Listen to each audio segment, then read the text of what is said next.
বনানীর গল্প চ্যানেলে আপনাদের স্বাগত। আমি বনানী, আপনাদের পড়ে শোনাই বিভিন্ন লেখকের লেখা ছোট গল্প। আজ আমি আপনাদের পড়ে শোনাবো সুকুমারের একটি মজার গল্প, অসিলক্ষণ পণ্ডিত। রাজার সভায় মোটা মোটা মাইনেওয়ালা অনেক কর্মচারী। তাদের মধ্যে সকলেই যে খুব কাজের লোক তা নয়। 2-4 জন খেটে খুঁটে কাজ করে আর বাকি সবাই বসে বসে মাইনে খায়। যারা ফাঁকি দিয়ে রোজগার করে তাদের মধ্যে একজন আছেন, তিনি অসিলক্ষণ পণ্ডিত। তিনি রাজার কাছে এসে বললেন তিনি অসিলক্ষণ অর্থাৎ তলোয়ারের দোষ গুণ বিচার করতে জানেন। অমনি রাজা বললেন, উত্তম কথা, আপনি আমার সভায় থাকুন। আমার রাজ্যে যত তলোয়ার আপনি তার লক্ষণ বিচার করবেন।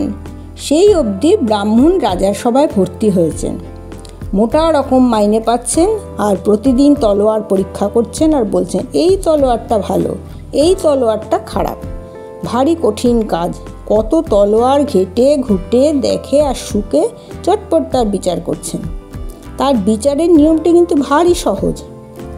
তলোয়ার এনে যখন তার হাতে দেওয়া হয় তখন তিনি সেটাকে শুকে দেখেন।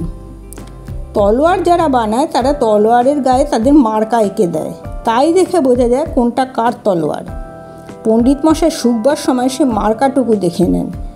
যাদের উপর তিনি খুব খুশি থাকেন, যারা তাকে পয়সা টয়সা দেয় আর খাইয়ে দাইয়ে তোয়াজ করে, তাদের তলোয়ার দেখলেই তিনি নেড়ে চুড়ে টেপে টুপে বলেন খাসা তলোয়ার, দিব্যি তলোয়ার, 1000 টাকা দামের তলোয়ার।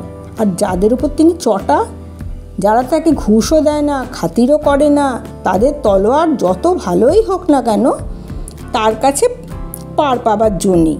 সেগুলো হাতে পড়লেই তিনি অমনি একটু শুকেই নাক সিটকিয়ে বলেন অতি বিচ্ছিরি, অতি বিচ্ছিরি। তলোয়ার তো নয়, যেন কাস্তে গড়েছে। এমনি করে কত ভালো ভালো কারিগর কত চমৎকার চমৎকার তলোয়ার বানিয়ে আনে, কিন্তু বিচারের গুণে তার 2 টাকাও দাম হয় না। এর মধ্যে একজন ওস্তাদ কারিগর আছেন, সে বেচারা মন প্রাণ দিয়ে একখানি তলোয়ার গড়ে আর বিচারক মশাই দূর দূর করে সব বাতিল করে দেন।